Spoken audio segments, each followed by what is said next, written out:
Ayun, ganito gawin mo para hindi ka bili ng slider piece. Tuturo ko sa iyo yung mga hindi tinuturo ng iba. Ayan, kapag maluwag na yung slider piece nyo, pwede pa yan. Ganito lang ang gagawin nyo, ha? Kasi ito, hindi naman to basta-basta nasisira. Wag lang yung talagang madudurog, ano?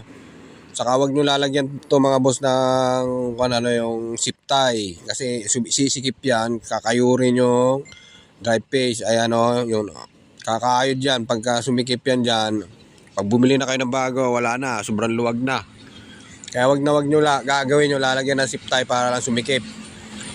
Ang ginagawa natin dyan, mga boss, ididikit lang natin yan, ha? Kung ano meron kayong available na pandikit dyan sa inyo. Ang sa akin ay ito, steel epoxy. Yan. Kunti lang naman, hindi naman yung marami, ano? Para mabilis lang din matanggal, para pag bibili na kayo, gusto niyo lang palitan, hindi na siya masikip, ano? Kaya mabilis lang matanggal, ano? Hindi naman talaga to pinapalitan agad-agad, kahit kung lumuluwag talaga to diyan sa pagkakapit niya na yan. Ayan, luluwag talaga at luluwag yan. Mga ilang buwan nga lang, maluwag na yan eh. Kaya kailangan, pag nagpalit kayo niyan, idikit nyo. Ano?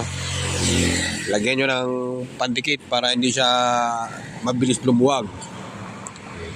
Kunti lang. Ayan, ang gawin nyo lang, liahin nyo lang ng konti. Ayan.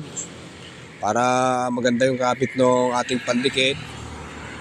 Ayan, parang ganito. Ayan. Saka nyo lalagyan ng pandikit. Pwede naman yung glue stick o yung shoe glue. Pwede rin yun, mga boss. Kung wala kayong steel epoxy, magkano lang naman yan. Mas mahal pa nga yung slider piece kaysa dyan sa steel epoxy. Ito yung epoxy na to, 100 lang to. Yung slider piece nasa mahigit 200 yata yun.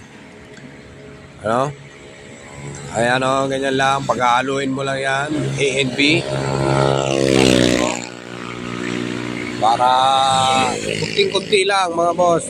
Halos kada isang slider piece, lalagyan nyo lang ng kahit 2 patak lang, ganon. Para lang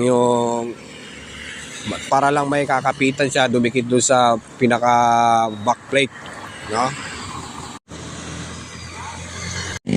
Ayan, ganyan lang. Ayan, halo-haloin lang para mag-mix ng mabuti. Ayan, pag ginawa nyo to, mga boss, sulit na sulit talaga naman. Kahit abuti